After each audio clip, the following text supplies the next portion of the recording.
Hello friends, welcome back to my channel. So guys, आज मैं आपको बताऊंगी कि सेरेब्रल परफ्यूजन प्रेशर क्या होता है। तो सेरेब्रल परफ्यूजन प्रेशर क्या होता है, इससे रिलेटेड क्वेश्चन पूछा जा सकता है, पूछा जा चुका है नॉर्सर 2020 में भी, और पूछा जा भी सकता है क्योंकि डीएसएसबी और ईएसआईसी आने वाले एग्जाम्स में भी सेरेब्रल परफ्यूजन प्रेशर के बारे में क्वेश्चन आ सकता है। तो प्लीज़ अपने कॉन्सेप्ट को हमें क्लियर करना है। तो आज मैं आपको बताऊँगी सेरेब्रल परफ्यूजन प्रेशर क्या होता है। तो सेरेब्रल परफ्यूजन प्रेशर क्या होता है? It is a pressure caused by the cerebral blood flow into the brain cells, that is known as the cerebral perfusion pressure। तो सेरेब्रल परफ्यूजन प्रेशर का simple formula होता है। उसमें क्वेश्चन में हमें वैल्यूज़ दे रखी होती है और वैल्यूज़ पुट करके आंसर निकालना होता है सेरेब्रल परफ्यूजन प्रेशर का। जैसे मान लो कि cerebral perfusion pressure is equal to mean arterial pressure minus intracranial pressure होता है। ये फॉर्मूला है, फॉर्मूले को याद रखना है। अगर आपको फॉर्मूला याद है तो आराम से आप वैल्यूज़ पुट करके आराम से आंसर निकाल सकते हो और अपना 1 मार्क्स गेन कर सकते हो और अपनी रैंक को भी बढ़ा सकते हो। तो सबसे पहले फॉर्मूले को याद रखना है। Cerebral perfusion pressure is equal to क्या होता है? Mean arterial pressure minus intracranial pressure होता है। तो क्वेश्चन में पूछा जा सकता है, जैसे क्वेश्चन आ चुका है नॉर्सर 2020 में क्वेश्चन आ चुका है कि सेरेब्रल परफ्यूजन प्रेशर निकालो, कि हमें ब्लड प्रेशर दे रखा है 90/60 दे रखा है और आईसीपी जो दे रखा है 18 है।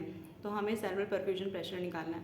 तो सबसे पहले हम मीन आर्टीरियल प्रेशर पता होना चाहिए, मीन आर्टीरियल प्रेशर का फॉर्मूला पता होना चाहिए। मीन आर्टीरियल प्रेशर का फॉर्मूला होता है 1/3 इंटू में bracket systolic blood pressure plus into 2 into में diastolic blood pressure is equal to mean arterial pressure. सबसे पहले हमें ब्लड प्रेशर से हमें क्या निकालना है? मीन आर्टीरियल प्रेशर निकालना है। अब हमें पता है सिस्टोलिक ब्लड प्रेशर क्या है, इसमें 90 है, डायस्टोलिक ब्लड प्रेशर क्या है, 60 है। तो सबसे पहले हम मीन आर्टीरियल प्रेशर निकालेंगे। Mean arterial pressure is equal to 1/3 into में सिस्टोलिक ब्लड प्रेशर क्या है, 90 है, प्लस 2 इंटू में डायस्टोलिक ब्लड प्रेशर क्या है, 60 है। तो अब निकालेंगे mean arterial pressure. Mean arterial pressure is equal to 210/3। अब आ जाएगा हमारा mean arterial pressure is equal to 70। ठीक है। अब आईसीपी हमें दे रखा है क्वेश्चन में कि 18 होता है, 18 है, ठीक है, होता नहीं है। और नॉर्मल जो होता है हमारा आईसीपी जो होता है हमारा 18 है, ठीक है। अब हम निकालेंगे सेरेब्रल परफ्यूजन प्रेशर। तो सेरेब्रल परफ्यूजन प्रेशर में हमने निकालना है mean arterial pressure minus intracranial pressure होता है।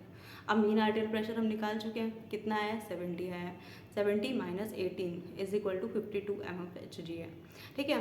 अब आईसीपी, अब सेरेब्रल परफ्यूजन प्रेशर जो नॉर्मल जो सेरेब्रल परफ्यूजन प्रेशर होता है 70 to 100 mmHg तक होता है, ठीक है। और यहाँ पर हमारा सेरेब्रल परफ्यूजन प्रेशर कितना आ रहा है, 52 आ रहा है, यानी कि सेरेब्रल परफ्यूजन प्रेशर कम है, यानी कि इंट्राक्रैनियल प्रेशर ज़्यादा है। तो इसमें ये ध्यान में रखना है, ये क्वेश्चन बहुत ही इंपॉर्टेंट है कि सेरेब्रल परफ्यूजन प्रेशर क्या होता है, ठीक है। उसका फॉर्मूला तुम्हें पता होना चाहिए ताकि तुम आराम से अपनी वैल्यूज़ को उसमें पुट करो और आराम से निकल सके आराम से आंसर।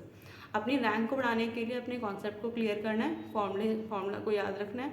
और जैसे ही फॉर्मूले को कुछ नहीं है, फॉर्मूले में सिर्फ और सिर्फ mean arterial pressure minus intracranial pressure है।